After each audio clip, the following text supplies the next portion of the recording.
So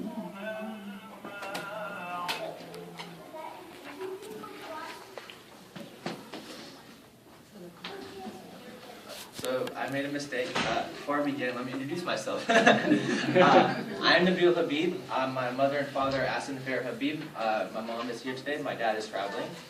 He is going to be in South Carolina. And my younger brother is there, Mark Habib. Dr. Kazi, probably 2 months ago now, told my brother and I that I want you guys to start giving lectures to help polish up what you know, to help increase your knowledge of Islam. So I want to say thank you, first of all, Dr. Kazi and Aliyah for giving us the opportunity for this. Okay, so let's go with the surah now. Mom, if you could please read number 1 for me, please. Bismillahirrahmanirrahim. Have you not seen the one who rejects judgment day? Okay, the Arabic word uses araita, which is have you not seen. So right now, off the top of the bat, is drawing amazement. It's drawing. It's saying that have you not seen. So it's like, it's saying like can you like how was it? How did I think about it? So it's drawing attention and amazement towards the fact that people are disbelieving even though the signs of Allah are right there in front of them. The context that it's talking about in the surah is the Quraysh tribe, but it can be taken into context as the whole of mankind, because Islam was a religion that was meant to affect mankind. Because not just the Quraysh were disbelieving, but there's also nowadays we see atheists and all these people not believing in Allah as well. And all the verbs that are used are continuous. This is important because it is not just the act that you want to say, oh, I'm going to reject God, and for the rest of your life, that's just the one decision you make. No, it's continuous. It's a daily thing you have to do.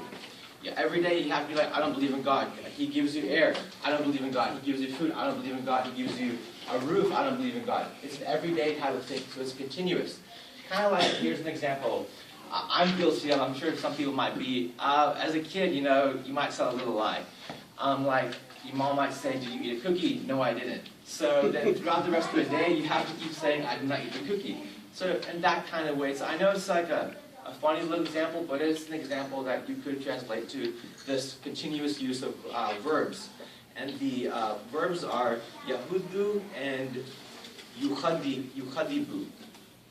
And there are a couple of ways that the Quran as a whole proves the Day of Judgment. One is that every chapter in the Quran affirms it. It's pretty much every page it goes to, it is saying something about the Day of Judgment. So each page itself is proof of the existence of the Day of Judgment. And then you have the examples of nature, which are right in front of us. One is the cycle of rain. You have barren land, rain comes, it gives it life. Then life goes away, rain comes, it gives it life. The other is the decomposition of bodies.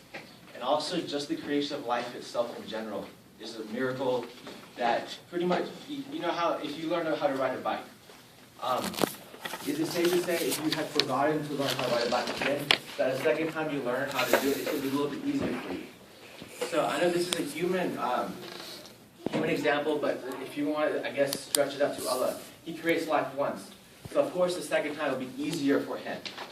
And also you have the moral dimension. You know how you can be like, well, there's so much injustice in the world happening. You know, it's always the good people who have the rights taken away.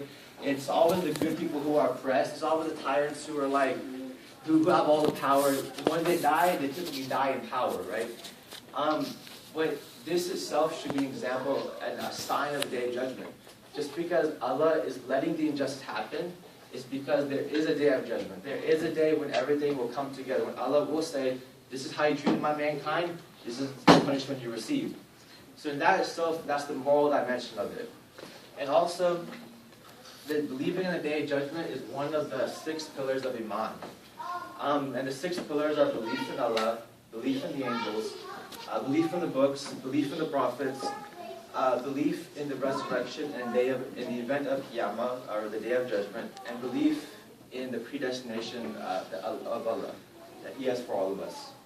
And also, when an individual believes in the Day of Judgment, they're more likely to do good, right? Because you know, hey, if I'm going to do something, I'm going to eventually get either punished or rewarded for it.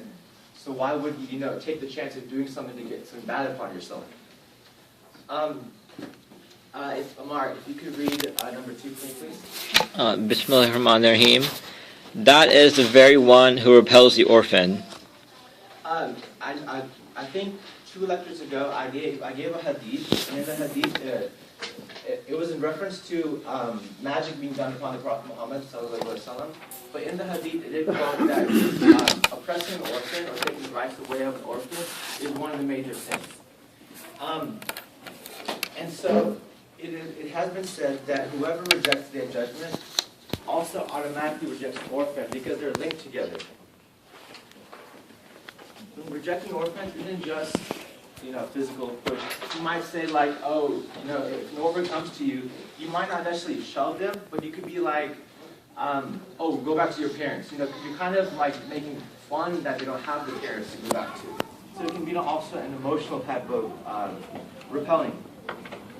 And also, orphans are one of the most deserving people of mercy because they don't have any blood parents to take care of them. Because I know, like, when I had surgery last March for a simple procedure, and I know what Mom went through. And I'm her blood son. And if you don't have like a blood parent to take care of you, then what type of thing are you going through? Because oh, there's not someone out there who I can run back to, and they'll take me into the fold of their arms. So that's why they're one of the most deserving of mercy. And that's why they are mentioned in the 2nd verse of the surah. Also, the Prophet Muhammad said, I am the one who takes the eye, and the one who takes care of orphans will be like this in paradise. So just by like this, thank you. I couldn't tell what Dr. Ghazi, Dr. Yasser Ghazi. No, I would say Sheikh Yasser Ghazi. I couldn't remember what he did in the video. So my apologies for that. And also, one of the signs of tenderness is to take care of an orphan. And one of the signs of kufr or disbelief is to not take care of an orphan. Let's see who has a handout I can pick on. Fatima. Do you have a handout? Yeah. Thank you. Could you read number 3, please? And he does not encourage feeding the poor. Thank you so much. I would say one of the signs of a true believer is that if he has food and there's a hungry person, that you will give your food because it is something you love. So that's one important thing about food. Also, if you realize, if you go through the Quran and go through all the early Meccan surahs, that they all are somehow affiliated with orphans or feeding the poor.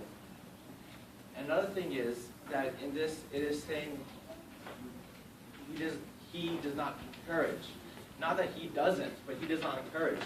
And this is important because it is showing someone who has the means to help society, but first of all, he's not helping society by feeding, by providing funds, by providing time, by providing energy. And also, he does not want others to do the exact same. People who are in a position to help people, he does not want them to do the same. Even though, like, an individual may not, let's say a college student, he may not have necessarily funds to feed people or something like that, but you have a tongue. One of the most powerful things that Allah has given us is a tongue. It is the ability to create or to destroy, pretty much, if you look at history. So you either have the ability to create ways or create opportunities for people to get food, or you don't. Also, a Muslim must be involved in one's society. Islam does not differentiate if you're poor, if you're hungry, if you're an orphan. Oh, are you Muslim? Can I help you or not? I'm a Muslim, but if you're not a Muslim, I can't help you. It does not do that. Even if they're, let's say, a Christian, you have the duty for you to step out and still help them. So that's one thing why it says bad. It says he does not encourage feeding the poor. Not that he does not encourage feeding the poor Muslims. It's poor in general. So, see, who else has a handout? Asnungle, do you have a handout? Oh, Sammy, do you have a handout? Yes, cool. Could you please read 4 and 5 for me? Woe to those who pray, those who are heedless regarding their prayer. Thank you, Sammy. Now, I know, like, it says woe to those who pray. It's just like, whoa, am I supposed to pray? No, am I not supposed to pray? What's up with this? Because as Dr. Kazi has said, every word, every letter, every phrase Every sentence in the Quran has a meaning. There's a specific reason why it's there. The fourth verse, woe to those who pray, is there to draw interest to the verse. Say, okay, let's find out, why is it saying this? And not only that, but it's important to understand everything in context. Because if you just take the fourth verse out of context, you would say, oh, no more 5 more prayers. I can do something else now. That's why it's important to understand everything in context. It is not saying don't pray. It is saying be careful about being careless about your prayer. Maybe your timings. Maybe the way you do it. Maybe a procedure. Maybe that when you're doing your prayers, maybe you're not thinking about it. Maybe you're in prayer, but you're thinking about, oh, I have to go work in an hour. I have to go deal with people in an hour. I have a stock market to deal with. Or maybe as simple as when you have your hands, maybe you're not bowing your head a little bit. Maybe you're like this, or whatever it is. It's why this verse is in particular about careless about your prayers, not don't pray. Here's an example. Who can I pick on? Baba Uncle. Do you have a job? Yes. Do you? I hope so. No, I don't know no, about Do you have a CEO of a company? Yes. If the CEO called you, how would you dress up more? Would you look your best? Would you talk your best? Would you act your best in front of a CEO? Okay, most likely. Well, when you're in prayer, you are in a private conversation with Allah, the master of the universe, master of day of judgment, master of everything. And he is more than just the CEO. So of course, when you're in prayer, you should be more attentive, more focused on that prayer itself.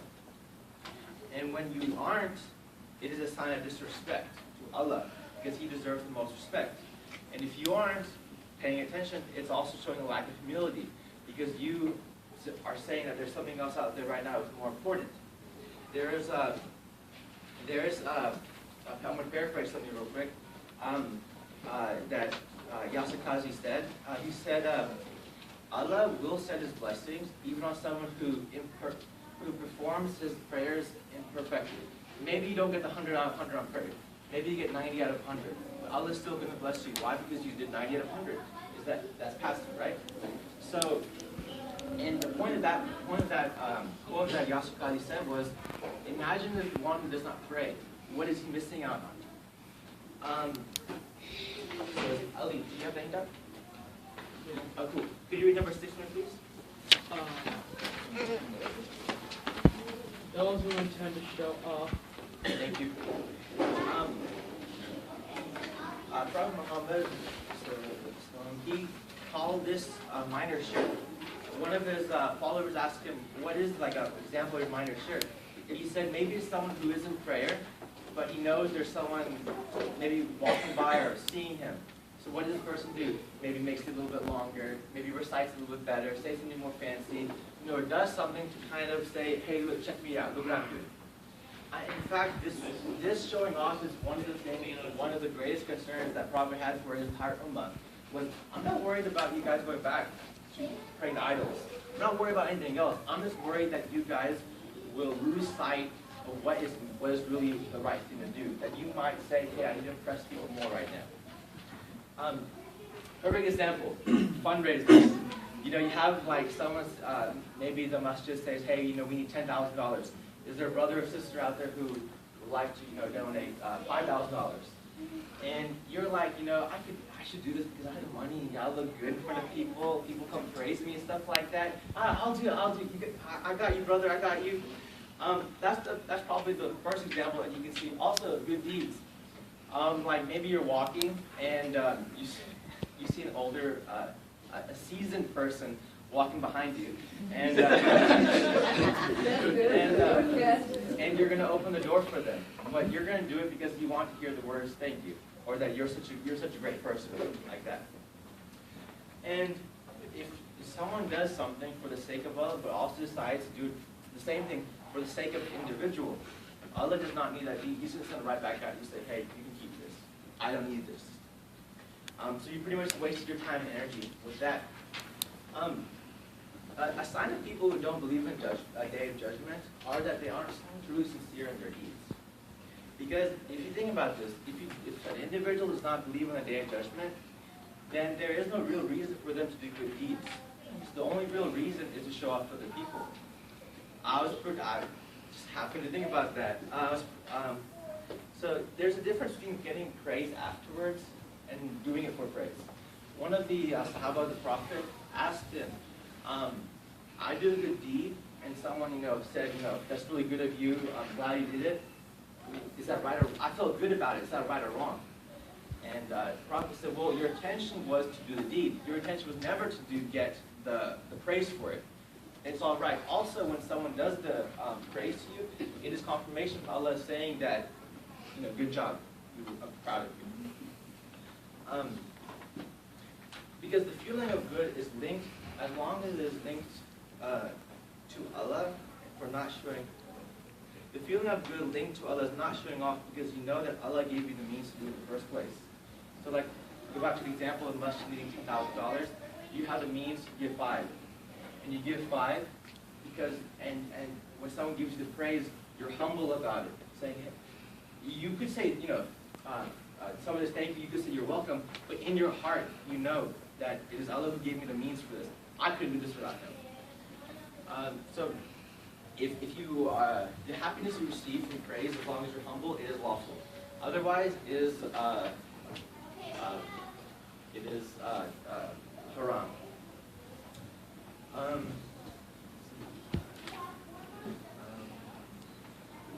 Who wants to read? No, of course. You read number 7 here, please. Thank you. Actually, the name of the chapter comes from the word ma'un, which is in this verse, actually. And an example that Yasukazi gave of ma'un is as simple as lending a utensil to a neighbor. I'll give you an example. A few years ago, we had this one tree, and the branches decided, they're perfect, but like when we cut them off for gardening, the next year they're like all over the place. So we need to, trim it down a little bit. So our next door neighbor, Mr. Larry, he had a tree trimmer or something like that. We went there. He could have said no, but he gave it to us to use. And of course, he said, "This is the way you use it. This is the way you save your fingers and all of this stuff." So that's an example of a simple example of ma'un. Also, the point of this verse are people who don't believe in a day judgment will automatically be more stingy or will be more hard-hearted than those who do believe in a day of judgment. 2 studies. One was the British Guardian in 2013, so last year. The British government did a study to see which type of religious people are more charitable. And by a large margin, it was the Muslims. Which shouldn't be really surprising because we as Muslims are told, help your fellow man, be charitable, and all that good stuff. So it's not really surprising, but something to be proud of, but not really be like, oh, I was totally shocked by it. Also, another study that was done in America was about religious people in general, those who believe in God, those who don't believe in God. And it was found that those who believe in God are always more ethical and more moral than those who don't believe in God. So like they said, if you're in a position to get away with something, what would you do? And of course, by large margin, those who believe in God were like, we want to do that kind of thing because it's not right, it's not, their day of judgment, God's watching, all that stuff. So those are pretty interesting facts that I found out. Also, if you see the 4th and 5th verse about praying is a ritual. So this chapter is moving from a ritual to this part, which is a civic duty. It is our civic duty to be good to our fellow man, to be good to our fellow neighbor, to be good to society. And your attitude in one will always play a factor in another. For example, if you believe in a day of judgment, then you're automatically going to be good with orphans. You'll automatically be better in your prayers. You'll automatically be better in society. But let's say you don't believe in day of judgment. Then there's really no reason to help an orphan. There's really no reason for you to pray to God. And there's really no reason to help your fellow man. So some primary lessons are that belief and action are linked. Those who are good people always will believe in Allah and will always do the good deeds. It's always like that. Also, religion includes rituals and social causes.